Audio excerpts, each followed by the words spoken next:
উন্নয়নের কাজকে ঘিরে বিরোধিতার রাজনীতিতে ফের উত্তাপ ছড়ালো রাজ্যের রাজনৈতিক মহলে। নাম না করে বিরোধী দলনেতা জিতেন্দ্র চৌধুরীর বিরুদ্ধে তীব্র ক্ষোভ প্রকাশ করলেন মুখ্যমন্ত্রী প্রফেসর ডক্টর মানিক সাহা। তার বক্তব্যে স্পষ্ট, উন্নয়নের প্রতিটি উদ্যোগের মধ্যেই বিরোধী পক্ষ একটি নেগেটিভ মানসিকতা নিয়ে রাজনীতি করছে। মুখ্যমন্ত্রী অভিযোগ করেন, উন্নয়নমূলক যে কোনো বিষয় বিরোধী দলনেতার চিন্তাভাবনা এখন সম্পূর্ণভাবে নেগেটিভ হয়ে উঠেছে। না বুঝে শুধু রাজনীতি করা হচ্ছে, যা সাধারণ মানুষকে বিভ্রান্ত করার চেষ্টা মাত্র।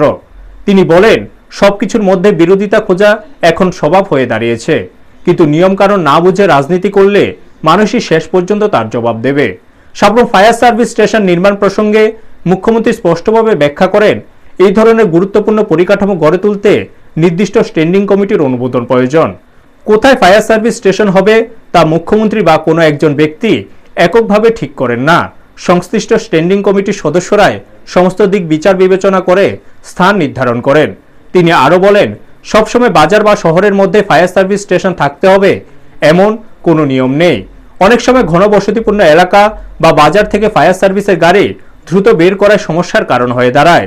যে স্থান থেকে দ্রুত ও সহজে যাতায়াত করা সম্ভব সেই জায়গাকেই অগ্রাধিকার দেওয়া হয়। এই সমস্ত বাস্তব দিক খতিয়ে দেখে স্ট্যান্ডিং কমিটি সিদ্ধান্ত নিয়ে থাকে। মুখ্যমন্ত্রীর অভিযোগ, এসব নিয়মকানুন না জেনে বিরোধী দলনেতা মিথ্যে তথ্য তুলে ধরে মানুষকে বিভ্রান্ত করছেন। শুধু মিথ্যে কথা বলে রাজনীতি করলে মানুষ যে উচিত শিক্ষা দিতে প্রস্তুত তাও স্পষ্ট করে দেন তিনি। সাবরুম মহকুমা হাসপাতালে ব্লাড সেন্টার, 50 শয্যা বিশিষ্ট জেলা আয়ুর্বেদিক হাসপাতাল এবং অত্যাধুনিক সাবরুম ফায়ার সার্ভিস স্টেশনের উদ্বোধন উপলক্ষে আয়োজিত অনুষ্ঠানে, যা ভার্চুয়াল মাধ্যমে সাবরুম মহকুমা হাসপাতাল থেকে অনুষ্ঠিত হয়, সেখানে মুখ্যমন্ত্রী এই বক্তব্যগুলি রাখেন। প্রসঙ্গত, সাবরুম হেলিপ্যাড সংলগ্ন এলাকায় অত্যাধুনিক ফায়ার সার্ভিস স্টেশন নির্মাণ নিয়ে বিরোধী দলনেতা জিতেন্দ্র চৌধুরী বিভ্রান্তকর ও মিথ্যে তথ্য ছড়াচ্ছেন বলে অভিযোগ ওঠে। মুখ্যমন্ত্রীর বক্তব্য অনুযায়ী ফায়ার সার্ভিস স্টেশন নির্মাণের যে নির্দিষ্ট নিয়ম ও প্রক্রিয়া অনুসরণ করতে হয় তা বিরোধী দলনেতা ঠিকমতো জানেন না।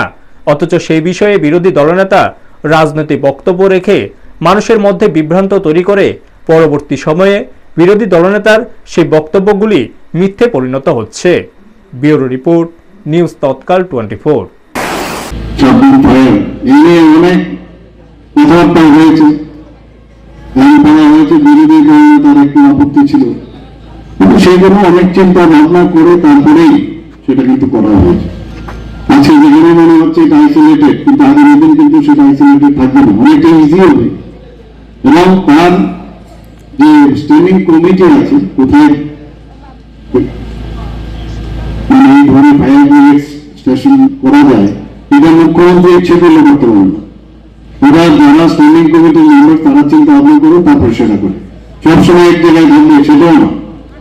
এটা বোঝার বিষয় আছে, যেখান থেকে ইজিলি ধরতে পারবে, ইজিলি যেতে পারবে। সবসময় কি মার্কেটের মধ্যে গেলে আগুন লাগবে না, তো অন্য জায়গায়ও লাগতে পারে, অন্য কোনো মার্কেট থেকে বেরোতে অসুবিধা। এগুলো পুরো বিষয় দেখে দেখে তারপর ডিসিশন হয়েছে। থেকে নিয়ে পলিটিক্যালাইজ না করলেই ভালো। অনেকের অভ্যেস হয়ে যায় সবকিছু বিষয়ে একটা মানে নেগেটিভ কিছু চিন্তা ভাবনা আসে কিনা সেগুলো তারা করে।